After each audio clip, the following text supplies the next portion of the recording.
राधे राधे महाराज जी। महाराज जी, अभी कुछ दिन पहले आपने एकांतिक में बताया था कि जब प्रारंभिक अवस्था में आपकी दोनों किडनी खराब हुई, ऐसा पता चला तो आपको आश्रम से निकाल दिया गया और कहा गया कि हम तुम्हारे ठेकेदार हैं। आपने उसी समय अपना सामान उठाया और आश्रम से निकल गए। महाराज जी, वहां से निकलने के बाद आपने क्या किया और आपके जीवन का संघर्ष क्या? हम राधा वल्लभ जी गए, राधा वल्लभ जी से बात की कि कहाँ रहे, क्या करें। 2 घंटा बैठे रहे, क्योंकि हमें विश्वास है कि हमारा बचपन से भगवान के मार्ग में रहे ना, तो हमने कदम कदम पे भगवान की लीला देखी है, उनकी कृपा देखी है, तो हमें विश्वास है कुछ न कुछ होगा। अगर उन्होंने निकाला है तो किसी न किसी रूप में वो हमारी व्यवस्था करेंगे। अब वृंदावन में हमारा किसी से परिचय नहीं था। 2 घंटा बैठे रहे, आरती हो गई ठाकुर जी की, कोई न संकेत मिला न कोई बात की, तो झोला टांगा बाहर निकले कि फुटपाथ में पड़े रहेंगे।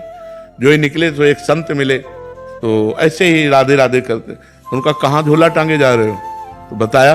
अरे बोले चलो ना, हमारे पास एक कमरा एक्स्ट्रा है। तो काली दह में उन्होंने कमरे में रखा। फिर कुछ दिन हुए तो गोस्वामी जी मिले जो राधा वल्लभ जी के हैं। तो उन्होंने कहा कि बाबा आजकल कहाँ रहते हो? तो हमने कहा पाठक बाबा अपने कमरे। आ जाओ ना हितधाम, कुटिया खाली है। बस हितधाम आ गए।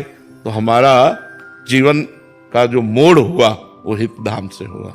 जो जीवन का हमारा परिवर्तन हुआ वो हितधाम से हुआ। 10वें वर्ष हितधाम में रहे। तो एक छोटी सी कुटिया थी, मतलब जिसमें पैर फैलाएं तो दीवार इधर इधर इधर, बस एक बाथरूम जैसी, और ऊपर छत टूटी हुई और बिजली का कनेक्शन नहीं।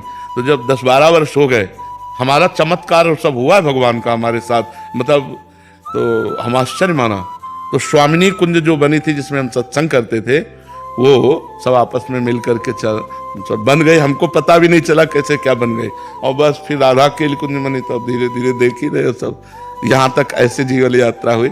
हितधाम तक भिक्षा मांग के खाते थे। तो वास की व्यवस्था हितधाम में जब हुई, वो वहां से जीवन पलटा हमारा।